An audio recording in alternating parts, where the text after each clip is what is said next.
क्या सदन में खड़े होकर उनकी राहुल गांधी की जात पूछना क्या सही है? बिल्कुल सही है। जात छोड़िए, आपको अपना धर्म नहीं पता है कि हम किस धर्म के हैं। मुसलमान है, पारसी है, ईसाई है या हिंदू है, आपको धर्म नहीं पता है, जात तो दूर की बात। दादा पारसी, माँ ईसाई और बेटा अपने आप को ब्राह्मण बता रहा है, ये क्या तरीका है भैया? पहली चीज तो देखिए, हम उन्हें नेता नहीं मानते, उन्हें सोर्स ऑफ एंटरटेनमेंट मानते हैं। राहुल गांधी से जाति पूछी गई, बुरा किसको लगा? मिर्ची किसको लगी? अखिलेश यादव को। परम मित्र है भैया। राहुल गांधी को बालक बुद्धि बोला जाता है, तब अखिलेश यादव पीछे बैठ के हंस रहे होते हैं। आज जब उसी राहुल गांधी से हलवे का स्वाद पूछा जाता है, अखिलेश यादव फिर पीछे बैठ के हंस रहे होते हैं। अरे कैसा मित्र है साला, अपने दोस्त की बेइज्जती पे हंस रहा है। कांग्रेस के चमचे बने रह जाओगे, दोस्ती साला तुमसे निभाई नहीं जा रही। एक तरफ उनकी जाति पूछने पे खड़े हो जाते हो, दूसरी तरफ उनका मजाक बनता है तो बैठ के अखिलेश यादव चिल्ला के कह रहे थे जाति कैसे पूछ सकते हैं? अरे भाई जाति नहीं पूछेंगे तो जनगणना किसकी करोगे? जब राहुल गांधी को जाति पूछने पे इतनी आग लग गई तो 35 करोड़ परिवारों में जाके जातियां पूछोगे, उनका क्या हाल होगा? कौन सा जनेऊधारी ब्राह्मण अपने भगवान अपने इष्ट राम को बताएगा काल्पनिक है, डुप्लीकेट ब्राह्मण है, एक्सीडेंटल हिंदू है। अनुराग ठाकुर जी ने ठीक कहा है, कल भी मिटा ना सके हिंदू को, अंग्रेज भी डर के भाग गए, अब वो भी मिट जाएंगे जो भारत को तोड़ा करते हैं, एक पवित्र भगवे को आतंक से जोड़ा करते हैं। राहुल गांधी जाति बताने में इसलिए घबरा रहा है क्योंकि ये फटे हुए कंडोम का नतीजा है। सोर्स ऑफ एंटरटेनमेंट एक ही व्यक्ति है। यदि बीजेपी ऐसा कोई तंज मारती है या मजाक बनाती है तो राहुल गांधी का ही बनाएगी, क्योंकि पूरे सदन में सभी व्यक्ति मुद्दे की बात करने आते हैं, राहुल गांधी ही है जो एंटरटेनमेंट में बात करने के लिए। जिस बंदे को एक्चुअली में नहीं पता कि मेरी जाति क्या है, अपने आप को ब्राह्मण बोलते हैं, जनेऊ ऊपर पहनते हैं, शिवलिंग पे जलाभिषेक कैसे करना है वो उन्हें पता नहीं है, अपने आप को ब्राह्मण बताते हैं, कश्मीरी ब्राह्मण बताते हैं। अभी 10 साल और कहीं नहीं जाने वाला। बेशक मोदी नहीं बनेगा पीएम, बेशक वो नहीं बनेगा, लेकिन मोदी जैसे और भी हैं आगे। बीजेपी अयोध्या हारी, इसका मतलब ये नहीं है कि वहाँ पर बीजेपी अब कभी नहीं आने वाली। जब राहुल गांधी को जाति पूछने पे इतनी आग लग गई तो 35 करोड़ परिवारों में जाके जातियां पूछोगे, उनका क्या हाल होगा?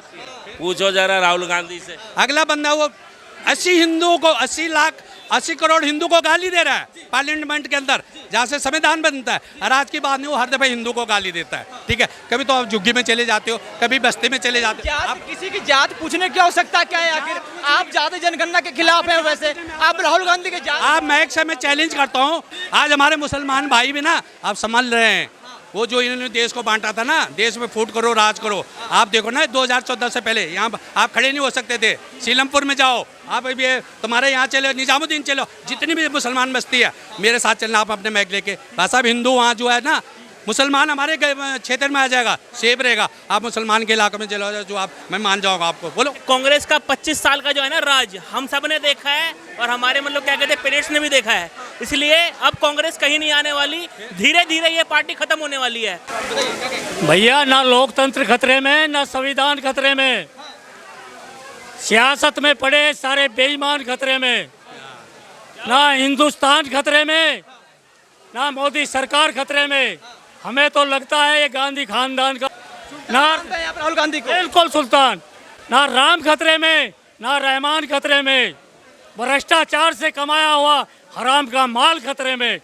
तो भैया जिन्होंने 128 बार संविधान की धज्जियां उड़ाई हो, वे संविधान की रखवाल करेंगे आज? फिर भी आप कमों की जरूरत है यहाँ। और रही बात जाति की, पूछ रहे थे आप, रही बात जाति की, ये राहुल गांधी जाति बताने में इसलिए घबरा रहा है क्योंकि ये फटे हुए कंडोम का नतीजा है। ये नहीं बोल सकते हम। फिर भी आप कह रहे हैं सुल्तान है, आप कह रहे हैं सुल्तान है एक प्रकार से, ठीक है, फिर भी आप उनकी जात। मेरी बात सुनिए, क्या कहते हैं बीजेपी अयोध्या हारी, इसका मतलब ये नहीं है कि वहाँ पर बीजेपी अब कभी नहीं आने वाली। बीजेपी का टाइम हमेशा चलेगा। आप ये मेरे से लिखवा लो। बोलिए। सवाल पूछा जाएगा हमेशा कि जिस अयोध्या में उन्होंने कई करोड़ों का शिलान्यास किया, उन्होंने वहाँ पे इंफ्रास्ट्रक्चर बनाया, रोडें बनाई, एयरपोर्ट बनाया, वहाँ पे स्टेशन बनाई, लेकिन फिर भी वहाँ पे बीजेपी हार गई। ये बहुत बड़ा सवाल उठता है। बात ये नहीं कि अयोध्या राम की हुई या नहीं हुई, लेकिन बीजेपी की भी तो नहीं हुई। लेकिन फिर भी बीजेपी कभी कहीं नहीं जाने वाली, इस चीज़ की गारंटी आप मेरे से ले लो। अभी 10 साल और कहीं नहीं जाने वाला। बेशक मोदी नहीं बनेगा पीएम, बेशक वो नहीं बनेगा, लेकिन मोदी जैसे और भी हैं आगे बैठे हुए। ठीक है, जो भी है मोदी के दम पे। ठीक है, क्या सदन में खड़े होकर उनकी राहुल गांधी की जात पूछना क्या सही है? बिल्कुल सही है, बिल्कुल सही है। क्या एक तरफ आप जाति जनगणना के खिलाफ है, दूसरी तरफ सदन में खड़े हो, क्या आप राहुल गांधी की जात पूछ रहे हैं? अरे जिस बंदे को एक्चुअली में नहीं पता है कि मेरी जाति क्या है, अपने आप को ब्राह्मण बोलते हैं, जनेऊ ऊपर पहनते हैं, शिवलिंग पे जलाभिषेक कैसे करना है वो उन्हें पता नहीं है, अपने आप को ब्राह्मण बताते हैं, कश्मीरी ब्राह्मण बताते हैं। तो जब कश्मीरी ब्राह्मणों को कश्मीर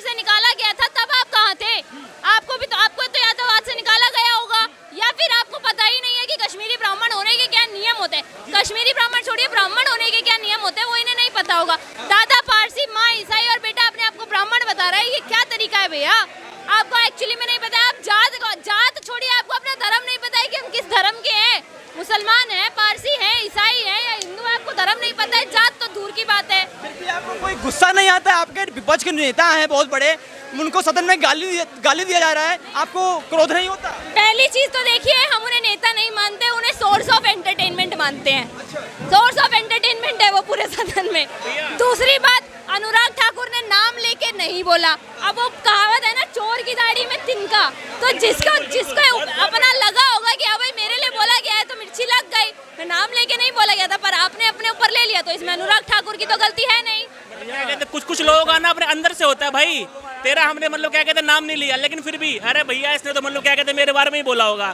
अब उसके माइंड में जो भी है, देखो वो दिमाग से पागल आदमी है, मैं अगर आपको बोलूँ तो, ठीक है। लिखा है, विपक्ष के नेता है, कैम्ब्रिज से पढ़ के आए हैं भाई साहब, वो कैसी बातें कर रहे हैं? एक बात बताओ, मतलब क्या कहते हैं, पढ़ लिख के भाई बंदा ठीक है, जो देश के हित में रहेगा ना, और सबसे पहली बात वो बंदा क्या है, नेता है। नेता को हर चीज आनी चाहिए, एक भी चीज ऐसी नहीं है जो उसको नहीं आनी चाहिए। उसको गाली खाने से लेके उसको लोगों का सम्मान तक करना आना चाहिए, समझ गए ना। असल बात केवल इतनी सी है, राहुल गांधी ने इस बयान को अपने ऊपर इसीलिए लिया क्योंकि वो जानते हैं कि बीजेपी के लिए सोर्स ऑफ एंटरटेनमेंट एक ही व्यक्ति है। यदि बीजेपी ऐसा कोई तंज मारती है या मजाक बनाती है तो राहुल गांधी का ही बनाएगी, क्योंकि पूरे सदन में सभी व्यक्ति मुद्दे की बात करने आते हैं, राहुल गांधी ही है जो एंटरटेनमेंट में बात करने के लिए आते हैं। आप अपने दिल्ली का एग्जांपल ले लो ना यार, आप अपने दिल्ली का ले लो एग्जांपल। यहाँ पर कभी एक बात बताओ, कहता है आम आदमी पार्टी कि हाँ भाई हमारा और उसका मतलब क्या कहते हैं कांग्रेस का क्या है, आपस में गठबंधन है, और जब क्या कहते हैं दिल्ली में विधानसभा इलेक्शन आते हैं तो मतलब कहता है कांग्रेस अलग है और हम अलग है। तुम्हारी हिम्मत है ना तो तुम दोनों एक साथ यहाँ इलेक्शन लड़के दिखाओ। इस बार तुमको बीजेपी ने, मैं कह रहा हूँ 70 सीट है ना तुम्हारी, इस बार मतलब क्या कहते हैं 20 भी नहीं आएगी। तुम दोनों इस बार आपस में आ जाओ अगर तुम्हारी हिम्मत है तो। अगर तुम एक माई के ला लो तो तुम अकेले आओ, मतलब क्या कहते हैं आपस में आओ। अकल हाँ मैं कर रहा हूँ विपक्ष, बीजेपी का सच्चा कार्यकर्ता हूँ मैं, समझ गए, ओनली बीजेपी और मतलब कोई नहीं। आप बीजेपी के कार्यकर्ता है तो बीजेपी की बड़ाई तो करेंगे ही आप। फिर वही बात भाई, हमारे पार्टी में है अच्छा यार, करूंगा मैं, वो है हमारे ऊपर करता है भाई यार, वो बताओ। हम नहीं है फिर भी करते हैं, हम नहीं है बीजेपी के कार्यकर्ता, ना हम बीजेपी को सपोर्ट करते हैं, ना हम कांग्रेस को सपोर्ट करते हैं, ना आम आदमी पार्टी को, पर हम उस व्यक्ति को जरूर सपोर्ट करते हैं जो राष्ट्र और धर्म की बात करता है। बीजेपी के कई नेता ऐसे हैं जो गलत कार्य भी करते हैं तो उन पे केस वगैरह चलते हैं, पर बीजेपी के अधिकतर नेता राष्ट्र धर्म की बात करते हैं, इसलिए हम उन्हें सपोर्ट करेंगे। फिरोज खान ने भी बोल दिया था भाई, ये तो फिरोज खान ने कहा इंदिरा से एक दिन ऐसा आएगा, हमने तो लगाई इमरजेंसी, हमारा पोता जातिवाद करवाएगा। तो आप मेरी बात सुनिए, अब भाईचारा कैसा निभाया जा रहा कि अखिलेश के साथ में गठबंधन, लेकिन अखिलेश का सांसद एक 15 साल की बच्ची का रेप कर देता है, उसको गर्भवती बढ़ा देता है, तो ऐसी इनके गठबंधन, ऐसा भाईचारा है। फिर दूसरी बात सुनो, दूसरी ब्रिजभूषण शरण सिंह मैं ये कह रहा हूँ, दूसरी बात सुनिए, चमचागिरी भाई साहब, चमचागिरी अखिलेश की करे वो मूर्ख कहलाए, और महामूर्ख वो चमचा है जो पप्पू के गुण गाए। राहुल गांधी सदन में खड़े होकर कहते हैं कि मुझे गाली दिया जा रहा है, क्या कहेंगे इस बात को लेकर? तो कह रहा है ना कि आपने बोला कि नाम लेके नहीं बोला तो निशाना सही जगह पे लगा ना, और जो लोग जाति जनगणना की बात करते हैं तो दिक्कत तो उन्हीं की होगी ना। अगर जाति जनगणना की बात करते जाति आपको पूछेंगे ना। अखिलेश यादव चिल्ला के कह रहे थे जाति कैसे पूछ सकते हैं, अरे भाई जाति नहीं पूछेंगे तो जनगणना किसकी करोगे। और जो लोग जाति की बात कर रहे हैं आज की डेट में, उन्होंने उन जाति का कितना भला किया। मुलायम सिंह यादव, लालू यादव, मायावती, 3 बड़े नेता जातियों के, एक ने बिहार में काबिज किया सत्ता, 2 ने उत्तर प्रदेश में किया 15-15 साल। मायावती दलितों के नाम पे आज अरबों की संपत्ति की मालकिन है, यादव के नाम पे मुलायम सिंह यादव हजारों करोड़ की संपत्ति के मालिक है, जिनका बेटा आज सदन में बैठ के सांसद बन के भौंक रहा है, ठीक है। उनकी बहू भी है, उसका भतीजा भी है, पूरा खानदान संसद में बैठा हुआ है। और उधर लालू यादव बिहार में, जिसकी बेटी अभी सांसद बनी है, उसके पार्टी के चमचे बेलचे भी सांसद बन के बैठे हुए राज्यसभा और विधानसभा में। तो ये बताओ, जो लोग कह रहे हैं जाति की बात करते हैं, जितनी संख्या भारी है उतनी उसकी भागीदारी, तो यादव जाति का भला आपने क्यों नहीं किया। 1946 में अंतरिम गवर्नमेंट बनी भारत में, 47 में आज़ाद हुआ, लेकिन 46 में सरकार बन गई थी। ये 4 साल तक 1950 तक जब देश में लोकतंत्र नहीं था, गणतंत्र, सरकार किसकी थी? सरकार कौन चला रहा था? ब्रिटिश रूल था। क्योंकि आपके पास आपका कोई संविधान नहीं था।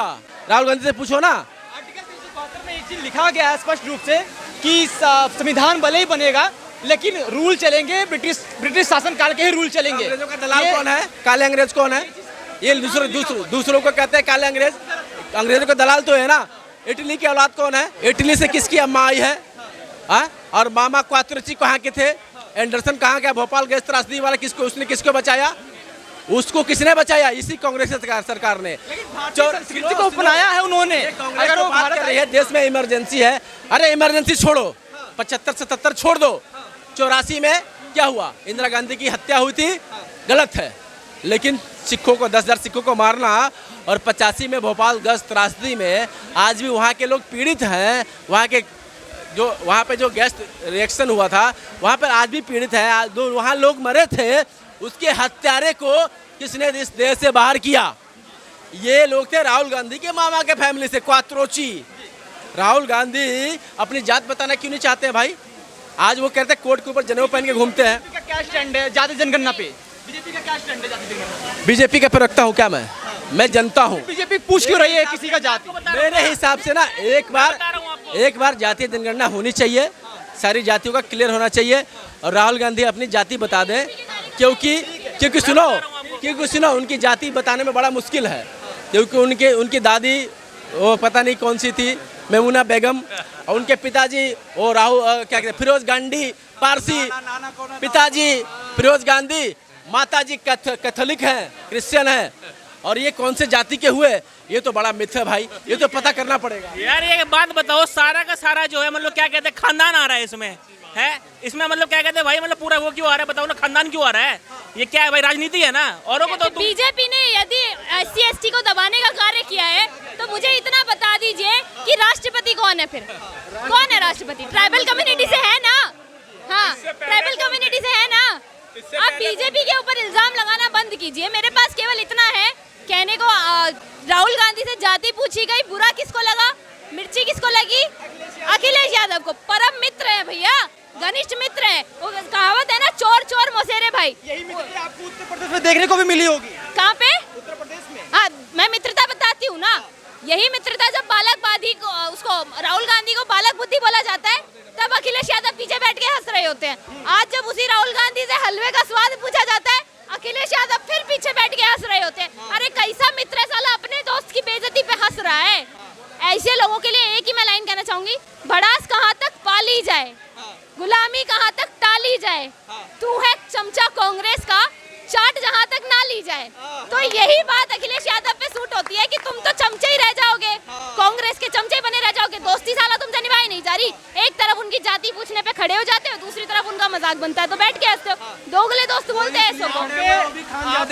आपके जो विपक्ष के नेता है उनको सदन में गाली दिया गया। राहुल गांधी खड़े होकर खुद इस बात की पुष्टि की है। क्या कहेंगे? कौन सी गाली? हमने तो गाली नहीं सुनी। जाति पूछना गाली है तो आप तो 180 करोड़ 125 करोड़ से ऊपर की आबादी है, उनकी जाति पूछ रहे हो तो आप सबको गाली देने का काम कर रहे हो। आप एक बताओ, नाना आपके नेहरू, ना इतिहास में पहले कोई नेहरू हुए ना आज तक कोई नेहरू है। नेहरू जी की बिटिया इंदिरा गांधी, नेहरू की बिटिया गांधी कैसे हो गई? चलो किसी ना किसी तरीके से कहते हैं गांधी जी ने सरनेम दे दिया। अब जब एक औरत शादी करती है तो वो अपने ससुराल का सरनेम अपनाती है। फिरोज खान, ये गांधी ही रह गई। करीना कपूर से गई सैफ अली खान के घर, मुस्लिम बच्चे पैदा हुए, खान जाति उसने अपना ली, मुसलमान हो गई। ये इंदिरा गांधी फिरोज गांधी से शादी करके ब्राह्मण बच्चे कैसे पैदा करती है, ये बताइए आप कैसे? तो ये अपनी जाति तो जनगणना कराए, किस जाति के घर में। अगर अनुराग ठाकुर जी ने पूछ लिया तो इसमें मिर्ची क्यों लगी? आप मेरे से पूछ रहे हो, मैं नहीं बताता अपनी जाति। मेरा हिंदुत्व जिंदा है, मेरा सनातन जिंदा है, तो मेरी जाति जिंदा है। जाति से ब्राह्मण हूँ, लेकिन अगर मेरा हिंदुत्व सनातन है तभी तो मैं ब्राह्मण बचूंगा ना। जब मेरा धर्म ही खत्म कर दोगे, मेरा हिंदुत्व मेरे देश से खत्म कर दोगे, जिसकी आप बात करते हो, तो मेरी जाति का मैं अचार डालूंगा। लेकिन यही सवाल है कि एक तरफ बीजेपी जहां हिंदुत्व की पॉलिटिक्स करती है, वहीं दूसरी तरफ सदन में खड़े होकर उन्हीं पार्टी के सांसद कहते हैं कि राहुल गांधी की जाति क्या है, पहले उनकी जाति बताइए फिर गणना की बात करते हैं। बिल्कुल, देखिए इसमें मिर्ची क्या है। देखिए राहुल जी को गांधी और खान कहने में प्राउड फील होता होगा, ममता दीदी को बनर्जी लगाने में प्राउड फील होता होगा, अरविंद जी को केजरीवाल लगाने में प्राउड फील होता होगा, अखिलेश जी को यादव लगाने में प्राउड फील होता होगा, लालू को यादव लगाने में प्राउड फील होता होगा, भगवंत जी को मान लगाने में प्राउड फील होता होगा, लेकिन हमारे को हिंदुत्व कहने में प्राउड फील होता है, हमें सनातनी कहने में प्राउड फील होता है। ब्राह्मण हम बाद में है, सारी जीवन पढ़ा है। अगर हम कहीं भरने जाएंगे फार्म, वो पूछता है जाति क्या है, वहाँ हम हिंदू ही लिखते हैं ना, ये तो नहीं लिखते कि मैं ब्राह्मण हूँ, ये ठाकुर है, ये दलित है, वो SC ST है। वहाँ हिंदुत्व का ऑप्शन है, और ये अभी मोदी सरकार ने नहीं किया, आपके बाप दादाओं के काल से चला आ रहा है, तो आप कौन सी जाति जनगणना की बात कर रहे हो? हलवा की बात भी कही उन्होंने कि जिस प्रकार से 20-25 लोग मिल के बैठते हैं बजट को और वो अपने अपने साथ हलवों को बांट लेते हैं, तो ये कहते हैं इसमें ना ही कोई अल्पसंख्यक रहता है, ना ही कोई ST SC वर्ग कोई रहता है, ना ही कोई OBC वर्ग रहता है। तो एक बात- हलवा बनता है, आपस में ही बढ़ता है। एक बात आइए, इनके कार्यकाल के अंदर जब बजट बनता था तो क्या SC ST OBC को गांव से पकड़ पकड़ के लाते थे कि भैया आओ आपकी जरूरत है, बजट बनाना जा रहे हैं, बजट में वित्त मंत्री के साथ आपने बैठना है, आपने बताना है आपकी कौम को, आपके जात पात को क्या क्या सुविधाएं चाहिए, ये बिठाते थे गांव से पकड़ के बंदों को। ये आज वित्त मंत्री से बात कर रहे हैं प्रेजेंट के कि भैया SC ST OBC को क्या मिला। 4 दिन पहले जब ये बजट पेश हुआ, आप कह रहे थे कि भाजपा ने कांग्रेस का मैनिफेस्टो जो था वो कॉपी पेस्ट कर दिया, तो मतलब आज तुम कहते हो वो घटिया बजट है, तो इसका मतलब तुम्हारा मैनिफेस्टो घटिया था, ये एक्सेप्ट करो। मतलब चिट भी मेरी पट भी मेरी, तो एक चीज में तो रहो आप। और किस समाज का 80 करोड़ 90 करोड़ की आबादी वाले समाज का आप जाति जनगणना कराना चाहते हो? जो 20% है उनका क्यों नहीं कराते? कितने अहमदी हैं, कितने देवबंदी हैं, कितने सिया हैं, कितने सुन्नी हैं, उनका भी कराओ, उनकी भी जाति के आधार पर उनको चीजें मिले। उनको क्या भैया, उनका तो एक ही अल्पसंख्यक है। हम पागल हैं? हम बताओ, हमें मिटाने की बात आपके मंत्री करते हैं। वैसे जाति जनगणना होनी क्यों नहीं चाहिए? लगातार सवाल ये उठता है, जातियों का विकास अगर हो रहा है जाति जनगणना से, तो फिर जाति जनगणना को रोकी क्यों जा रही है? देखिए, आप मेरे को एक बात बताइए, आप मेरे को बताइए, यादव हैं अखिलेश जी भी और लालू भी यादव हैं, क्या बिहार के अंदर और यूपी के अंदर यादवों का कितना विकास हुआ है? आप मुझे बता दीजिए। ये यादव हो करके यादवों का विकास नहीं कर पाए, ये कौन सी जाति जनगणना करा करके जातियों का विकास करेंगे? ये तोड़ने का काम करेंगे। इन्होंने भारत को तोड़ा है। जैसे आज ये मिटाने की बात करते हैं, हिंदुत्ववादियों को खत्म करेंगे, हम तो इनको कहते हैं कि हम ही थे पहले, खोल इतिहास बता देंगे, ये धरती, ये अगन, ये आकाश बता देंगे। हमने ही अहिंसा और सत्य का पाठ पढ़ाया दुनिया को, हमने ही कितने देशों में अपना लोहा मनवाया है। मुगल भी मिटा ना सके हिंदू को, अंग्रेज भी डर के भाग गए, अब वो भी मिट जाएंगे जो भारत को तोड़ा करते हैं, एक पवित्र भगवे को आतंक से जोड़ा करते हैं। ऐसे लोग जाति जनगणना की बात करें जो पहले हिंदुत्व को गाली देते हैं, फिर सनातन डेंगू मलेरिया ऐसा कहते हैं, फिर कहते हैं हिंदू में शक्ति शब्द है उसको खत्म करेंगे। कौन सा जनेऊधारी ब्राह्मण अपने भगवान अपने इष्ट राम को बताएगा काल्पनिक है? कोई ब्राह्मण बताएगा? कौन सा ब्राह्मण अपने मंदिर तोड़ने के ऑर्डर देगा? फिर ब्राह्मण करेगा क्या अगर मंदिर तोड़वा देगा, अगर अपने भगवानों को गाली देगा? तो ये डुप्लीकेट ब्राह्मण है, एक्सीडेंटल हिंदू है। अनुराग ठाकुर जी ने ठीक कहा है।